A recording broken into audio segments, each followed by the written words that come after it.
start off with a few questions just to get us going. So the first one is, we've all seen from the exhibition, and those of us who have been lucky enough to actually visit the home have seen what an incredible place Oldfields is. And it's a place that's steeped in history and stories.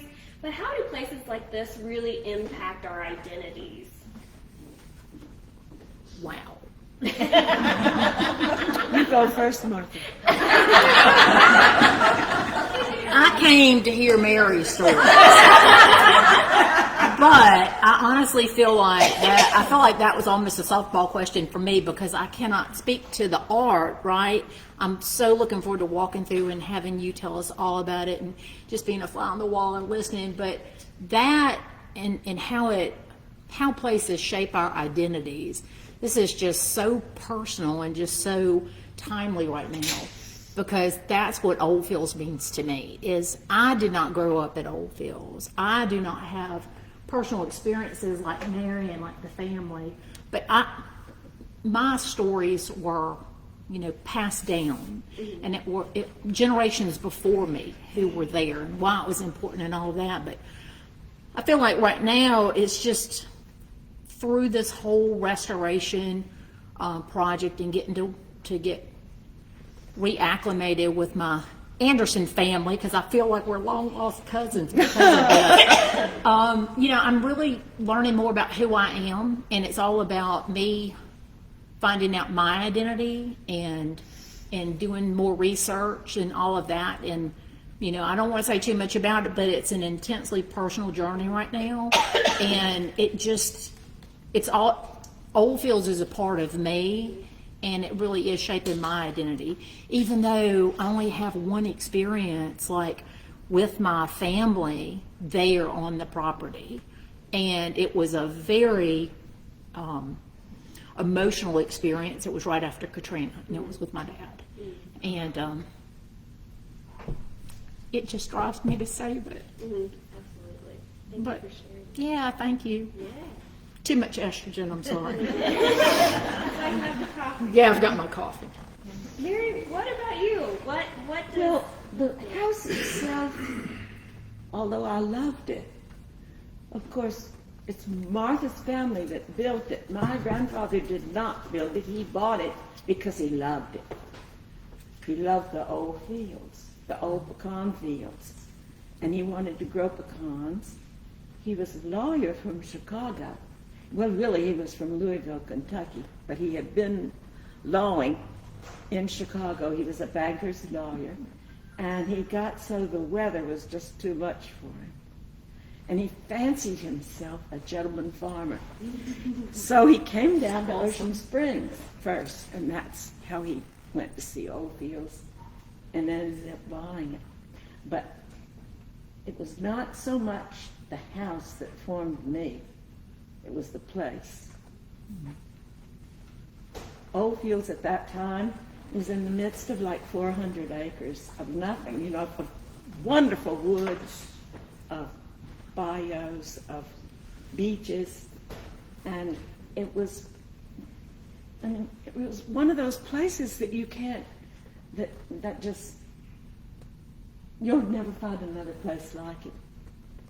It's magical, isn't it? For me, it was absolutely shocking to go and see when they made Seacliff Road like that. The Oldfields Road to me was a road that followed the land. When the land went up, the road went up. When there was a beautiful tree, the road went around it. It was that kind of a road and that kind of a place. So for me, although the house itself was a fabulous place to live, it was not so much the house as the place. And for me, the place is gone. It's as though it almost never was, except that I have such memories of it that I can tell you every bump in the road. I can tell you where all the puddles were on the road. And you drew us a map of it as well. And I drew a map. And the only thing I didn't draw was the beach. And I wish I could draw the beach because it was the beach where we spent most of our time. I've got part of a map, and I'm going to bring it to Maddie when I'm finished with it. Can we purchase copies of that map that you drew? We're working on it. Oh, good. I would love to. We're working on it. It's beautiful. It's funny, isn't It's it? great. It's colorful. I love it. It was pretty fun, yeah. So in the exhibition itself, we found that there were several themes that really influenced how we think about historic homes and houses. And one of those was this concept that there are so many different layers of the past within historic homes. You know, layers of memory that kind of build one upon each other, and they almost become these features of the house themselves. For both of you, the question I have is, what are some of the most potent memories or stories of Oldfields that really seem to encompass the site itself? I think Mary has more memories of the You property. want the ghost stories? You want ghost stories? You know I want ghost stories. I always want ghost stories. Well, we were given the ghost stories by my mother and her sister Pat, and they all involve your relatives. Come on, I need more coffee. Let's hear it. One of them was that the Lewis family had gone to bed. Alfred Lewis and his 5 children. Did he have 5? Sounds good to me. He had a lot of children, and his wife, they'd all gone to bed one night, and there was a beating on the door, and it was a friend of Alfred Lewis's who had been an ex-governor of Alabama, and he was fleeing because he had absconded with funds, and the people were after him. And so his friend Alfred Lewis, Loosely friend. Alfred Lewis Okay. said, yes, here's a bedroom, go to bed. And in the night, when they went to wake him up the next morning, he had hanged himself. Oh. That was the first ghost. And wow. Okay. It was not a Lewis. Is this It was being a recorded? Lewis's. I might need to revisit this with more coffee later. So is he haunting Oldfields? He was supposed to be one of the ghosts, yes. Do you remember his name? Governor? That would be interesting to do. Nobody some ever research. told me his name. They called him the ex-governor of Alabama. Well, so we know it would be in 18 something. So Look into it. we'll Google, Wikipedia, somebody. We'll find Then there out. was a very sad story about a slave girl who had been imprisoned in the unfinished attic. I've never heard that one either. Well, I don't remember the details. Good. But then there was a Lewis who had cancer and who committed suicide on the front gallery. And I don't know which Lewis that was. I've heard stories, but I wasn't going to bring it Anyway, up. those were some of the ghosts. And one of the interesting things that I remember was the story about when the Union forces came and tied up to the pier. That was pretty exciting. Colonel Lewis was there with his family, and when the Union forces came and tied the boats up, he fled after first sending an older black man who worked for them out to bury the family's silver. He fled, leaving his wife and all the children. This is not going well for the Lewis. I can't say I've heard any Well, of these here stories. came the Yankees, and they put them all upstairs. Mrs. Lewis and all the children in the I have attic. heard that. Yeah. Okay. And the next morning, the children are hungry. And there's Mrs. Lewis up in the attic, and she gets very angry. So she goes marching down the stairs, and all the children following behind her. And they go out into the dining room. They go through the hall, through the sitting room, and out into the dining room.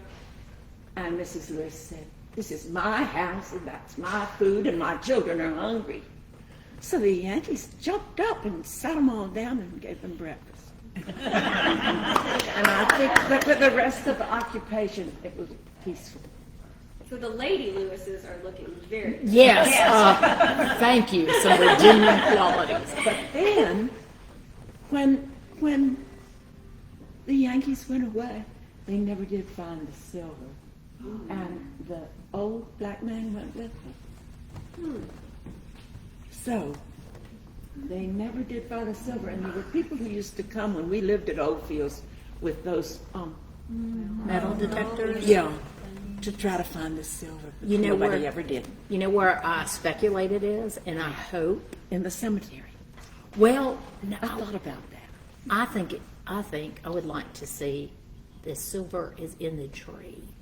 You know, Up the in tree. the oak tree. Wouldn't that be awesome if it's tucked down in They that all big, use- beautiful oak tree that is like what They all 500 use- years old? Yeah, it's older than It's 500. beautiful. But they all used their things all around the oak tree. I think they put it into the. Here's hoping. I don't want the oak tree to pass away anytime soon because it's so old. But It's so beautiful. it's there are places where it looks like in the past maybe somebody could have put something in there. It's- When Mom and Pat sold Oldfields, they had a codicil in the contract that the buyer could not cut that oak tree because people wanted to cut it down to find the silver. Oh, no. That was one of One of the, the things they told me was that it had been elected secretary of the Live Oak Society on the coast. The tree has been elected. That's It awesome. was long ago. I don't know. That's whether it- awesome.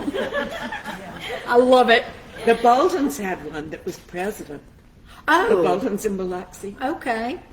had one that was president of the Live Oak. So the reason I don't that know if the trees got to vote or not. So one of the things about the tree that just makes me smile and Mary makes me smile is, I was talking to Chris when he first came in, I really appreciate you and Chris both donating original pieces of Oldfields, inspired by Oldfields, to the Mississippi Heritage Trust. This was way back more than a decade ago when we were trying to get Oldfields put on the top 10 most endangered historic structures in the state list. And we got it on there.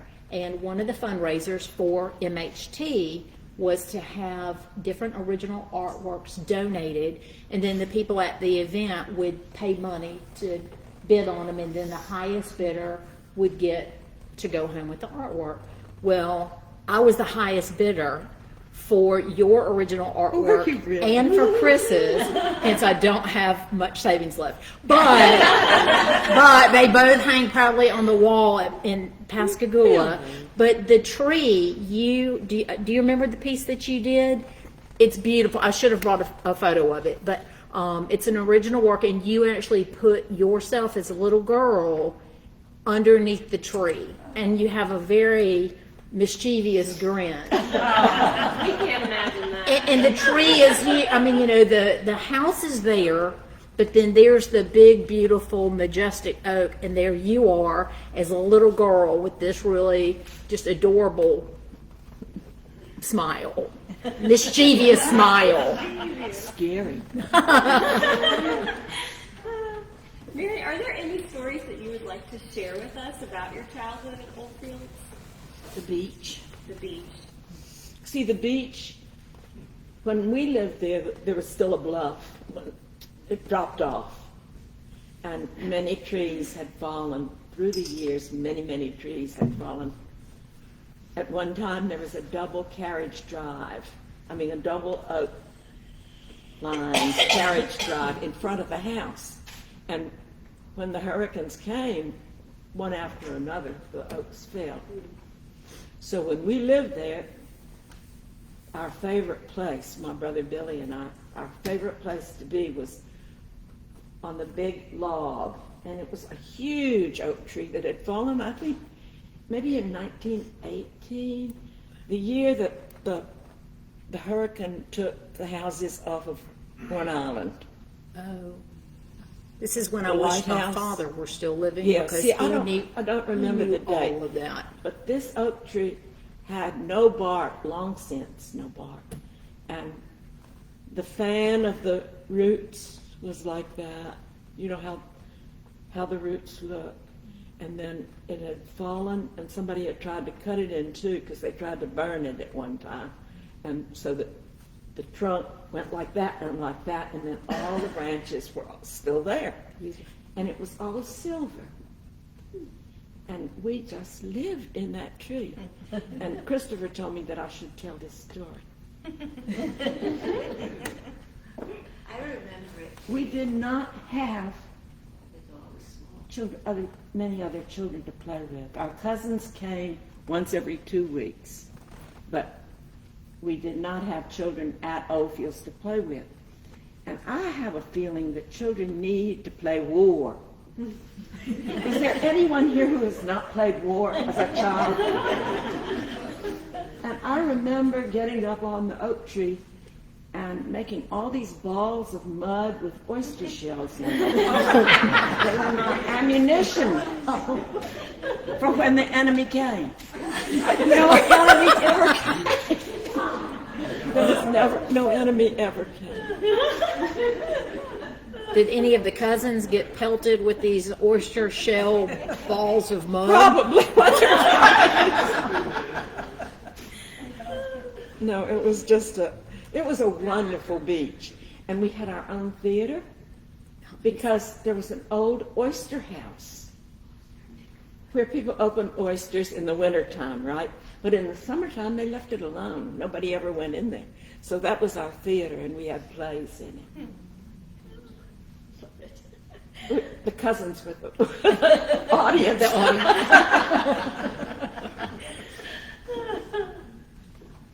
Anyway, it was a wonderful, wonderful beach. If you went west, you went to Graveline, where at one time there were 12 Indian mounds. And over the years, gradually the mounds eroded. And if you went on a winter day when the sandbars were way out into the bay, you could find lots of pottery, or sometimes an arrowhead. My mother actually found a bead that was like a panther, Wow. a red stone panther. And if you went the other direction, if you went east, you went to Camp Lamont, where there were more Indian mounds. Oh my goodness. Yeah, really. Hey, Mom, didn't you say your daddy makes good sounds and kind of spook y'all out of behind the trees and stuff? Along Yeah. What? Tell us. Oh, well, when we went walking with my mother and my father, my mother was very patient, and she walked slowly. And on the way back, when we were tired, she would carry one of us, Billy. She would carry Billy on her back, and my father would have to carry me. But sometimes I think my mother just got so weary, and she wanted Daddy to take more of an active role. So she would make him take both of us. And I remember walking with him to Graveline. It was quite a walk, like maybe a mile and a half, maybe 2 miles. Well, Daddy would get impatient. He'd off down the beach. And then we'd come around the curve, and there he'd be. But he went on to Graveline ahead of us. And when we got down to the part where you're looking for pottery and all that, we had no idea where he was. And he was up on the bluff behind pine trees. Woo, woo, woo, woo, woo, woo, like that. And we were sure that there were Indians all around.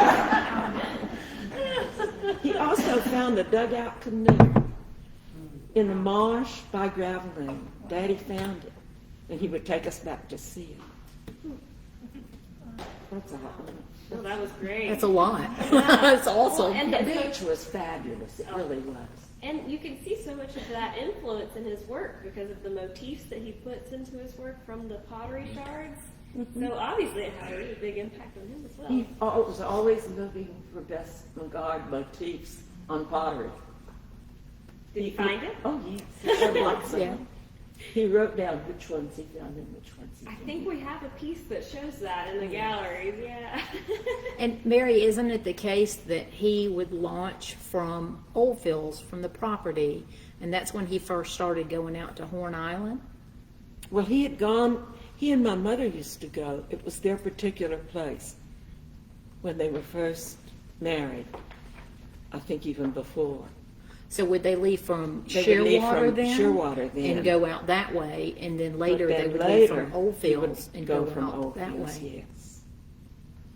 He had a small sailboat, a catboat. Nice. And depending on the time of year where you leave from more successfully. Winters. Yeah, in the winter, Daddy would go down to Gormley's to Point Ocean from Ocean Springs, and then go across And leave because from there. because of the weather. He's north. What was it like when he went out to the island? Were you scared for him, or think, oh, that's different? Dad's going out to the island. No. It was just the was way what things he were. did. The way it was. The way it was. That's cool. Martha, what about you? Are there any imaginative things that sparked you when you were a child about Oldfields? I think there's this just really wonderful romantic notion of Oldfields. Well, I grew up with my mother and my father were both genealogists and avid historians. And, as a kid, he wants to keep hearing about the past. I remember, always asking, can we talk about somebody who's currently alive? It just didn't, I had no interest in it. And then my mother passed when I was 9, and I'm an only child. And I don't mention that to be a downer and have everybody, oh, God, it's horrible. But it really did shape me and influence a lot of, and I'm just now starting to realize it. So I don't know if any of you, I'm sure you can understand that what happens a lot of times to children, they don't really understand what kind of impact that has on them until many years later or even decades later.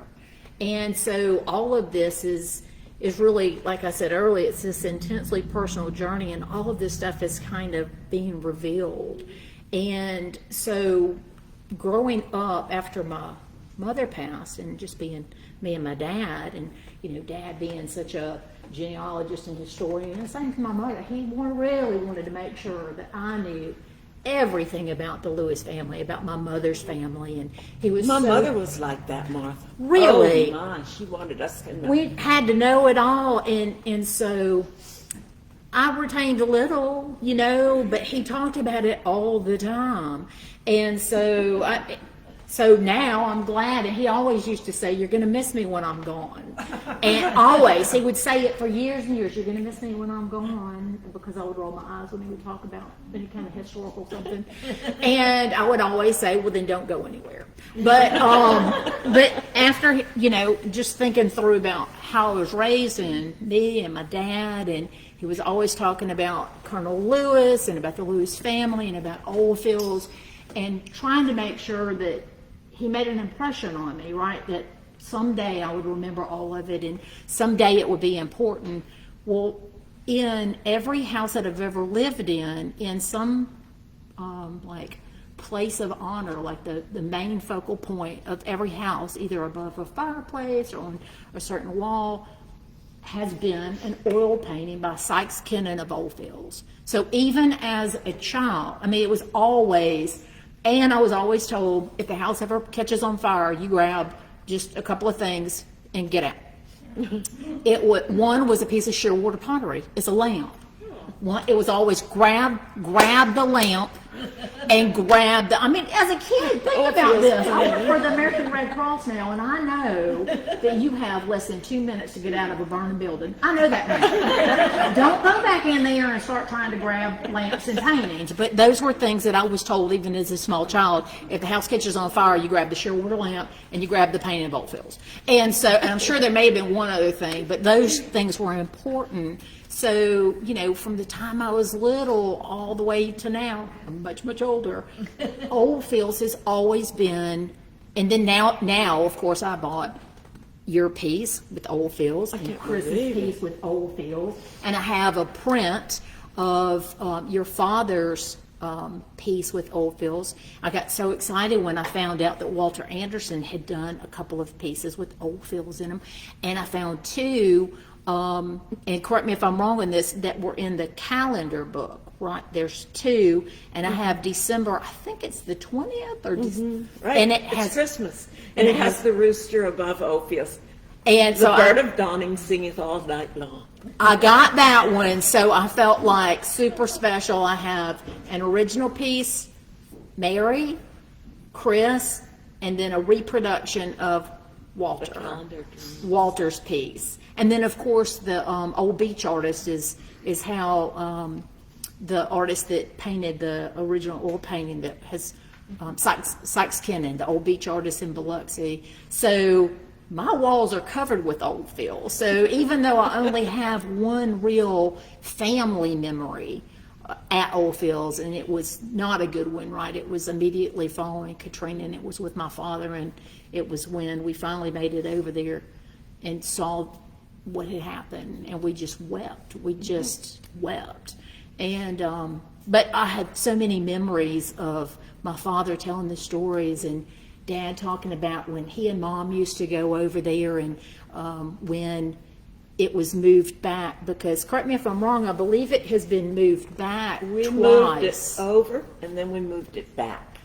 No, only once. Oh, before, I believe possibly, I have heard that it may have been moved back twice. Once, maybe before y'all bought it. It would have been a long time ago, but one of the storms, because it was just taking the landline away, and you wanted to back it up like y'all did. Dad talked about. It ate almost to the front gallery, to the west end of the front gallery.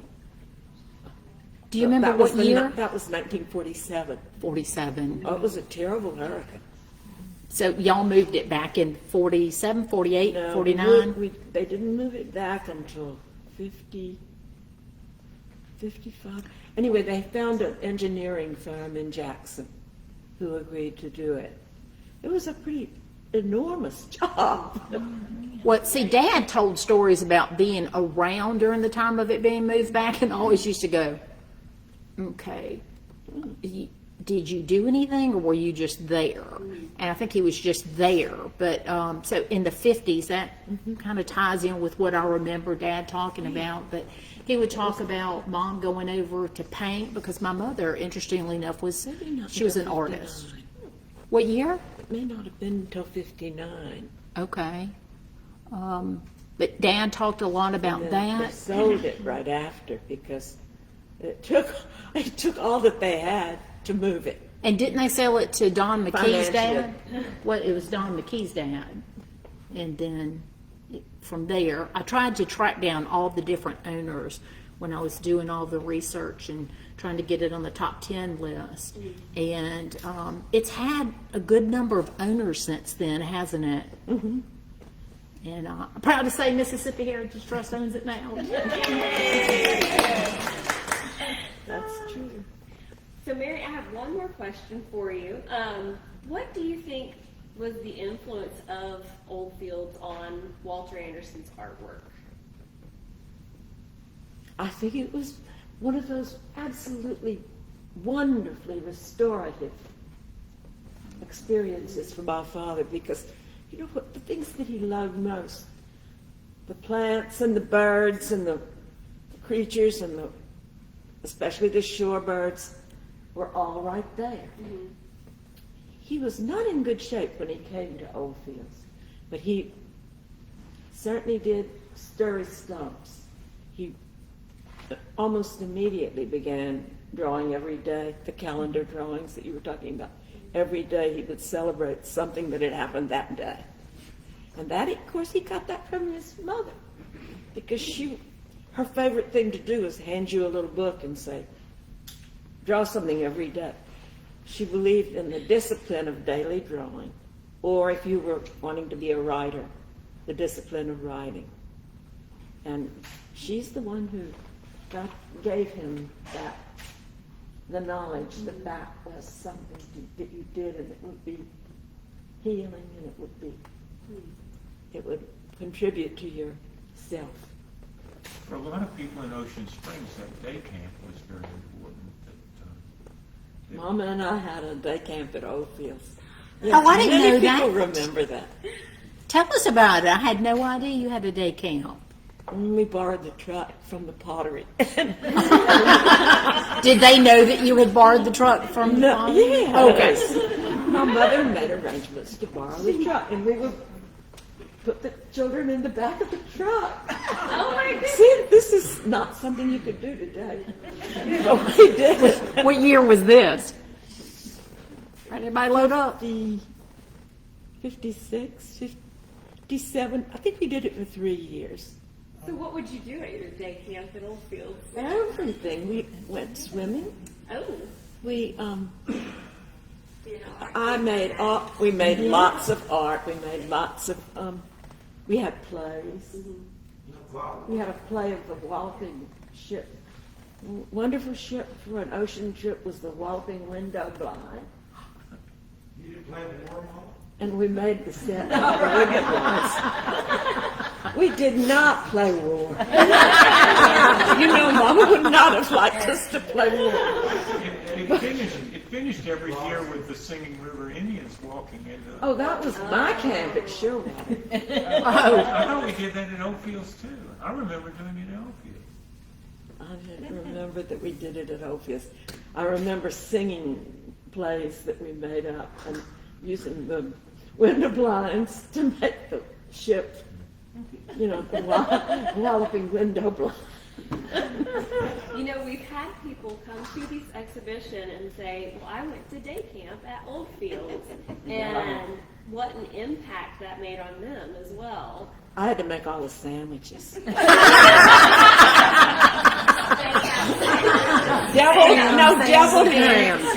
ham leaf. Deviled ham.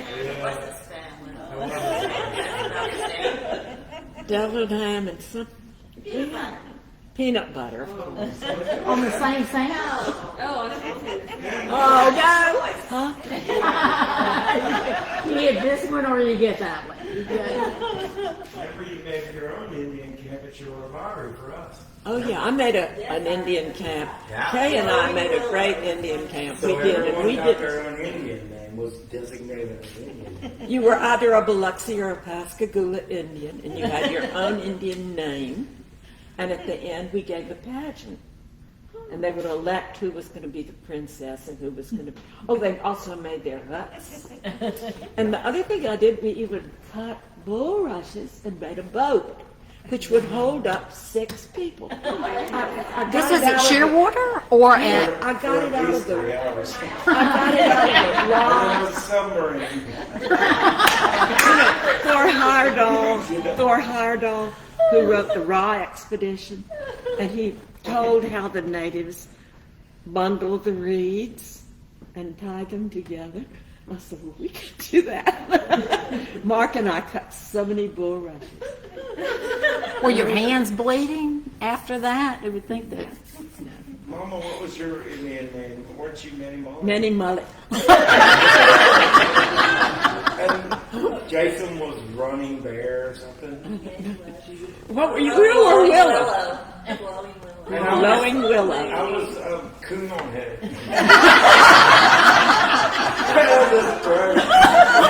He told me to cut your hair. Just went. But that was fun. We did fun stuff at that. Yeah, we even dug our own clay out of Yeah. the ground and made Yes. our own pottery and Yes. fired it in holes. Most of it broke, but what? Did we do that at Oldfields too? I think we had real clay. I think we got clay from Shearwater at Oldfields. Mama did. Well, we have a little bit more time left. Does anybody have any questions? Well, I've got something I do want to add to that because I appreciate you sharing, all of y'all sharing that, because it, when I was trying to come up with, you know, kind of a reason, like so many people know, hey, there's got to be a real big reason for why we want to save Oldfields, right? We're going to get it on this list, and what can we write, and what can we, all these different things about. Why is it important? Why is it important to more than just the Lewis family or the Anderson family? Why should everybody and anybody care, right? I think it's important just because it's an antebellum house and there are about, how many of them are there left? Well, you're right on that. So I think with you that it's more than just the families, right? It's important because of the Lewises and the Andersons and the architecture itself, surely. But one of the things when I was years ago really wrestling with what can I write, and you know, what does this place make me think about, and all of that, it inspired me to come up with this concept and talk to several different folks about it and get letters of support for the Mississippi Humanities Field Station. And the Hearin-Chandler Foundation, who graciously is a sponsor of this exhibit, also back then funded a feasibility study and all of that through University of Southern Mississippi. And I bring all this because it ties directly to what you're saying, and I didn't know that y'all had done all of that. But just being on the property and thinking about it and knowing that every aspect of the humanities can be tied back to Oldfields, and I felt like that is the proper place for some of the things that you were just saying. I had no idea that y'all had done that. And if you think about, I mean, how beautiful and kind of spooky is that, right? I mean, like, I didn't know any of that had happened, but if you think about it, every aspect of the humanities can be tied back to Oldfields in one form or fashion, not just visual arts or performing arts now, or, I mean, there's just every different aspect of the humanities. And so thank you for sharing that. That just gives me goosebumps that y'all were doing that, and I had no idea, but that's the feeling that I got off of just the property and the just being there, just it's almost, it feels like Martha, sacred. See, that's one of the things that puzzles me. If Oldfields is preserved, what will happen? I don't think right now that any answer has been that Mississippi Heritage Trust is opening up. We want to hear from people, right? So if you have thoughts and ideas, we want to hear that. Right now, the primary goal is to save the structure. Right now, that's 100% of the effort is, look, let's just save the structure. And if you didn't know, I'm happy to announce that guess who has a brand new roof? Brand new roof. And so some of the, isn't that great? So just know that if y'all are interested in having a say about what happens with the home or with the structure, please get in touch with Mississippi Heritage Trust. Maddie knows how to get in touch with us, and of course you can just Google Mississippi Heritage Trust. Some of you may know Lolly, the executive director, but we really want to hear from everybody about what do you think. Keep in mind that it is in a residential neighborhood. So just straight away, the neighbors are not interested in busloads of people coming, and I get that, right? They bought a house in that neighborhood with the intent to live there. They have children, they have families.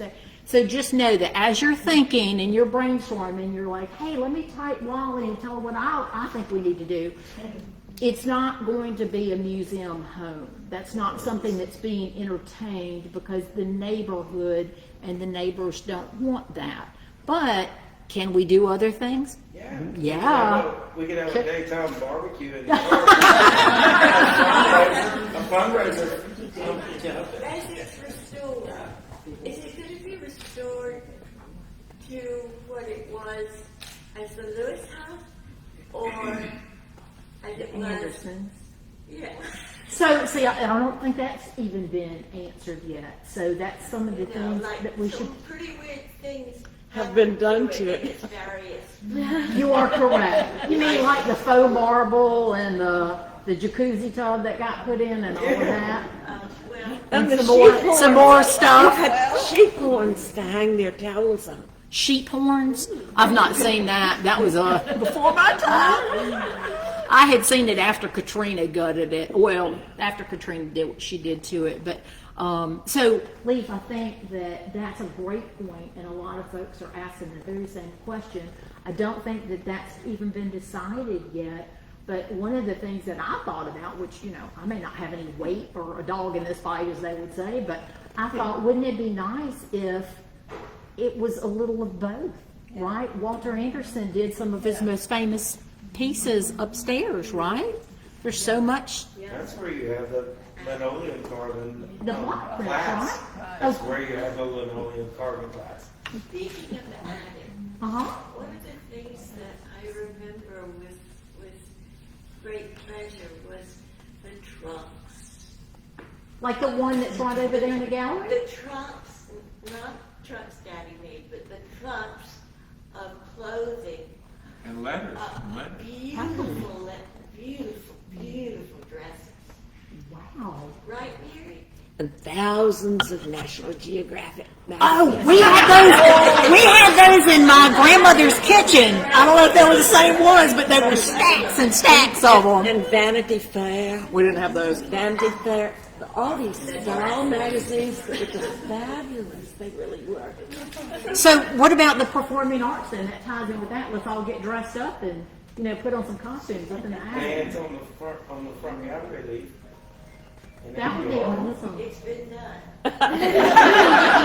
Leif, what about that? What if like the upstairs was restored and it celebrates, and this is just an idea, nothing's been decided, right? But since the upstairs is where some of Walter Anderson's most famous things were done and created, I know, maybe but it was that an would. unfinished attic then. And so what And if we? So the peacocks, some people who were there made it Oh. into a. Finished. Yeah, They finished They it finished and they it made out. it into a place for parties. That's right. And then they hung that. They hung a big sign that called it something else, and then But anyway, there's just been several iterations of different things. But thinking about that, like maybe the downstairs, or maybe you split it. Like maybe the downstairs in this time period, and then the upstairs, the whole upstairs is Anderson, and then split the downstairs, and you have this time period, the Lewis time period, the Anderson. I don't know. It remains to be seen. I think everybody should type into Lolly. Email Lolly. You can email. And there are You got the phone number. You could put it. there is information on what Mississippi Heritage Trust is doing. It's on a table in that other gallery there. But I do want to get to questions before we run out of time. So does anybody have any for our speakers? For Mary. For you, For Mary. Anybody? There's a hand. You told us the story when we went over there about your dad making the puppets and putting on the puppet show. Yeah, that was very Tell wonderful. them about that. He made them out of beaver board, and he hung the beaver board was something like a composition board that kind of, like wood pulp inside of paper. Okay. Beaver board, that was called. And he made the sun which rose. He made corn that grew. He made big were they? turtles that went glumping across like this. He made moths that flew. Anyway, it was called Spring, maybe. Anyway, it began, and he played his recorder music and said the words and operated the puppets. It was incredible. How big were the puppets? I remember The those turtle pieces. was about this big. I remember those pieces being big. The moths were pretty big. They were. I remember there were arms and all kinds of things. Did they look like the moths that are in the little room? Like where they painted this? No, they looked more like block print moths. Oh, okay. They were very Bess McGarty. And Daddy left after the summer that he did that puppet show was very wonderful. But he left right after the year that same year. And I remember going up with great joy because they were mine now because he was gone, and trying to operate them, and they wouldn't do anything. I feel So like we weird. should do this. Don't you feel this happening? Like all of There's a us as copy a of community Blood. start. Leif, what do you think? Should we do this? I think we should have more puppets, and I think that this just feels like this should happen. Maybe we should do it within the confines of the museum, and instead of traipsing down to the neighborhood because they don't want that. I think we should. I remember a story, and it might have been in your mom's book, or it was about Billy who got sick, and y'all are Oldfields. And didn't your dad take him to cool him off? Took him to. Do you remember? He took him. Did you go with? No, I didn't. He was.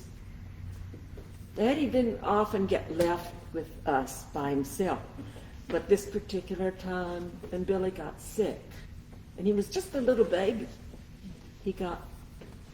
I think Mama wondered if it might have been appendicitis, but anyway, he had bad pains in his stomach and he wouldn't eat. So Daddy took him to a bayou. Went to the hospital first. First, he went to the hospital, and what did they say? I can't remember. They wanted to operate immediately, and he didn't want them to operate. No. So then he put him in the bayou. Then he took him and held him in the bayou. And he was healed by the bayou, wasn't he? Yeah, but it was called vanilla. Vanilla. The place of refreshment is a nulla. It's water, like a pool of water. It can be a ditch. It can be. Well, he has some, your father has some artwork with that title, doesn't? Is it Nulla? A-H. A-H. Aren't there a couple of There is a pieces with painting that? that's of vanilla. It seems familiar. Uh-huh. She got Daddy in it. Oh, Asked Daddy in it. And he's riding his bike across the country and. Running across High on the Texas. bicycle seat, and you see that red side ditch with a bunch of bullfrogs in it. It's like, was it a block print or is it a? No, it's a watercolor. it's a drawing and a watercolor too. Mama had it on her wall. It reminds me of Ophelia. That drawing. Did it survive Katrina or? Yes, John. Y'all seen it lately? Oh, question. Yeah, yeah.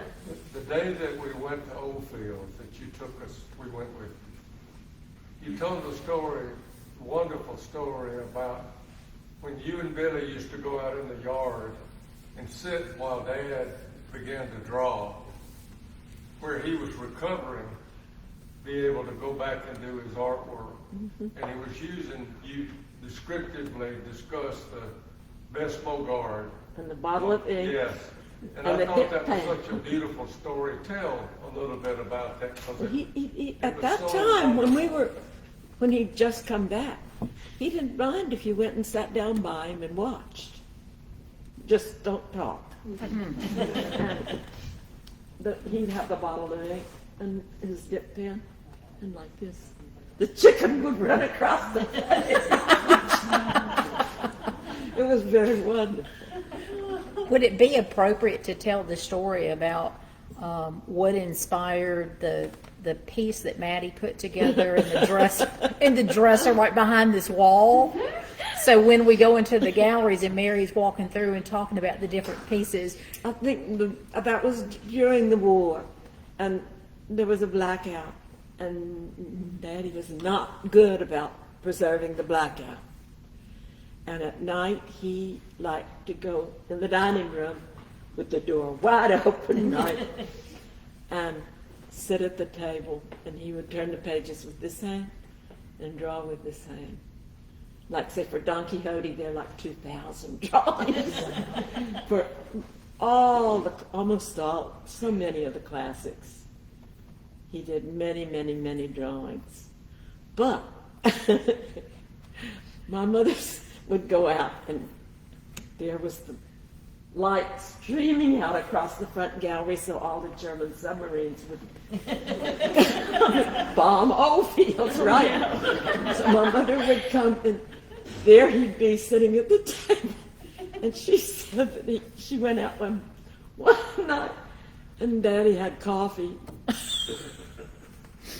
and he was feeding a roach coffee with a spoon. so y'all make sure to check in the right behind this wall. Maddie has done an amazing job with the dresser, an antique dresser. And if you open the drawers, there are different things, but when you get to the bottom drawer, there is would it be an ode to that memory, right? Exactly. There's a little roach, a little artificial roach drinking from a spoon full of cafe au lait in the bottom of it's hilarious. And so make sure to check it out. It's about right here, like right behind this wall. I love it. I love it. Are there any other questions? And then maybe we can convince Mary to take us through the gallery. Yes, please, Mary. Well, Oh, there's Feel one. up to it? I will. Okay. When was the last time the house was lived in, occupied by a family? By Anderson family or by? We left there in 1948. 48? Now, well, he said, so that would be the Anderson family, right, Mary? Other people. Yeah. Lots of other Lots people of have people. lived there. So It belonged to a doctor and his wife, and then it belonged to the two interior decorators. it's belonged to a bunch of different folks. I remember after Katrina, because my father, and of course everybody knows how bad Katrina was, and probably half of us in here, if not 90% of us, we all remember it. We lived through it, and it was horrible, and it was just as bad as you remember it.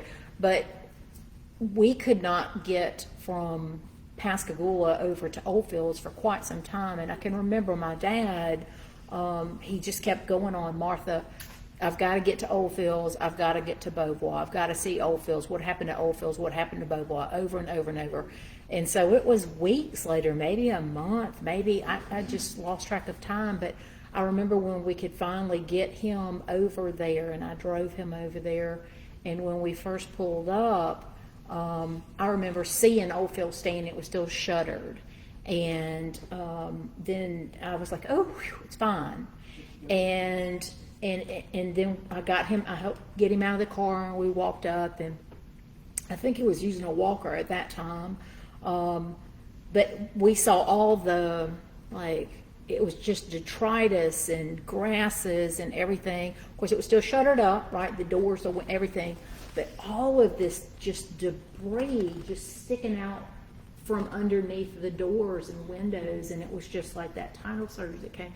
And the reason, I mention all this is I naturally assumed somebody had owned it, right? Somebody had, I thought, been living there. I honestly thought that it was still that doctor and his family who owned it. I mean, why would I even think about it, right? I mean, I had no reason to think about it. And I had even seen, and Dad and I saw the sign. Remember after Katrina, everybody was painting signs, and it had the name of your insurance company. You put it out, and it either have a smiley face or a frowny face, or some had other, images on there telling people what they thought about their insurance company. But I thought that because there was a sign that had an insurance company, and I thought that, oh, it's being handled, right? It was an assumption on my part and on Dad's part, and we were completely wrong. It was not owned by that doctor. It was not that insurance company. It was some folks out of Illinois who owned it at that point. And I think that they had lived there at some point, and then they kind of opened it up for a business of sorts. But that was probably not too long before Katrina. Is that right, Mary? From what you remember? I mean, I never knew those people. I didn't know them. I've only heard stories. I know people in town who had interactions with them. I've never met them, but yeah. So it's interesting how you find out. We assume, right? We assume, and then we find out things are not what we assume. But so people were living there. I mean, and it has been, as Mary had mentioned earlier, it has been redone like many iterations. It's been changed and changed and changed, but what's important to me is that the structure be saved, and that, however that winds up, right, but let's just save the structure right now. And there's some discussion right now, I don't know where they're going to land on it, but there's some people are talking about whether or not it needs to be elevated, right, to mitigate any additional, just a little bit, just to whatever the historical standards will allow. So there are some folks talking about that right now. Yes, it would be more expensive, but are storms getting worse? Yes. Do we want to try to, while we're saving it, mitigate additional damages? So nothing's been decided, but like Maddie said, in the galleries where you have the information for Mississippi Heritage Trust, the email address should be on there, so grab that, and then please send Lolly all of your thoughts and ideas. And get you a good cup of coffee before you sit down to start typing, and you just send Mississippi Heritage Trust all of your ideas, because we want to hear them. In my mind, I'm pretty sure it'd be similar to what Mary might have in her mind. I have a sort of blueprint. I like, it's like I'm hovering above and I can see how, you know, the big wide doors are open and you go into the hall and then you go off this way and that way and the different rooms, the dining room, the library. Sitting room. It was called the sitting room, but it was a library, you're right. So when you walk in, when you go in the front, leave The kind of kitchen over here at the end. kitchen's on the east side. Was it on the east? Like you Yes. walk in and you go to the Yes, east. left, yeah, to the east. The big kitchen was outside. connected by a porch to the big house. And then when you go to the right, what was that? A Well, sitting room? when you go to the right wasn't the kitchen on the right? Did you go in? On the And west? then the thing went back to the little. The kitchen was on the east end of the house. That was the little kitchen, the inside kitchen, and the pantry was next to it. And then the dining room was right after that. Oh, on the south side? Right. But there was another kitchen? There was another kitchen attached to the house by a L-shaped porch with lattice work on the back of it and a great big magnolia tree right on the other side of the lattice work. And it had 3 rooms. It had the room where my grandfather dried his pecans. Oh. There were Awesome. big old screen boxes that were as big as doors, and they would put the pecans in the screen boxes and dry them before they sent them off. I'm assuming they were the Lewis pecans. I'm hoping that was a case that the Lewis pecans, Lewis, for the longest time here on the coast, we were like known as the pecan capital. And there is a Lewis pecan, you know, like a Sly, like all the different. I'm pretty sure that there's a there were Lewis ones. I hope so. Grandpa, he had a tree right up close to the house that had 4 different kinds of pecans on it. Was it like He a had- Sly? It was, some were round like this, some were long and had very thin skins. Those are Stewart's. Some Stewart, Sly. I and can't then- remember. There were 4 different kinds of pecans because he had grafted this tree and he was so pleased with it. Very nice. It was wonderful because you could go out for pecans and get 4 different. So I do have a question for Mary before she hopefully takes us into the gallery. I had read somewhere that there was a story about upstairs and you as a baby and or a baby disappeared for a while. Are y'all familiar with that? I know I read this. Maybe that was another one of Was these. it a slave story? No, it was while the Andersons were there, and I thought it was you as a child had been placed on the bed, and then you were missing for a while, and then I was on the beach. I was in a crib when my sister saved me from a black widow spider. Oh, good job, Mary. I did. My mother said I was a hero. All right.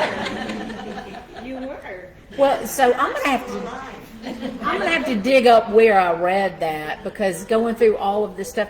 So I guess I would just say that what we've learned about history, is that, you know, some up take it with a grain of salt, right? It may or may not be true. So some of the stuff that she was saying about the Lewises that she had heard, let's just say that may or may not be true. I don't know. I don't know. The same with this story about this disappearing baby who, like, may or may not be true. It might not be grounded in any truth. I was don't so know. excited when I met you because you were the first Lewis I ever knew. I had heard about Lewis all that time. time. And So finally I met one. One of my memories, and to bring Dad back into it, and John actually, this is so long ago, but when I worked for the museum, I was a public relations person, and this has been a long time ago. But, you know, again, I was young and hearing about Oldfields, you know, there's that oil painting, and always hearing about Colonel Lewis and the Lewis family and all the generations of Lewises. What I never took to heart or never even thought about was anything more than just what Dad was saying in my ear, right? About this house and about the family. And then Sissy's book, we have a copy of that Dad had mentioned one time. It's still in its original cellophane. He would not let me open it. So I still haven't read it, but I still have it. But anyway, Dad, I remember at one point saying, oh yes, Walter Anderson did some of his work at Oldfields, but that was about it. So I get this job, and I'm the PR person here, and I'm learning more about it. And my father had come over. I was going to take him for lunch somewhere in downtown Ocean Springs. And John was in the gallery that day. I think we were maybe preparing for one of your dances, one of your performances or something. So Dad came in, and Dad met John. John, I don't know if you remember this or not. And my dad was just like, oh, it is so nice to meet you. And talking. I was like, yeah, that's great. And let's go to lunch. Where we're going to go? And Dad is the one that brought it all together. He said, you know, y'all are kind of related. And I'm like, what now? And he said, well, by Oldfields, you realize that Oldfields, and all of a sudden, I mean, I was new into the job, right? I mean, like, had I done some research, I don't know. But I was, you know, relatively new into the position, and all of a sudden, that it was my dad that kind of crystallized it and made that connection right here, right down there in the gallery. And it was like all of a sudden I felt like John and I were related because of, we're not, but because of Oldfields. And my father made that connection. He's like, oh, yes. And then all of a sudden I looked at John very differently, and I was like, oh my gosh, cousin. I mean, you know, that's not how it works. I get that. But it was just right here in this very gallery. And had it not been for my father even making that, you know, exclamation and, you know, and putting it into reality, I would have never, I'm like, oh, that oil painting has been hanging on the fire. That, what now? Oh, and all of a sudden it just crystallized and made a lot more sense. But thank you for being here, and thank you for being a part of that. I just, every time I look at you, I kind of remember that whole, you know. I think he gave me a book. I wonder what book it is. Historical book, yeah. Probably. Well, that kind of brings it all full circle, doesn't it? Like, Feel like we're related. Is an entity in itself. Let's give our speakers a round of applause. Yay, Mary!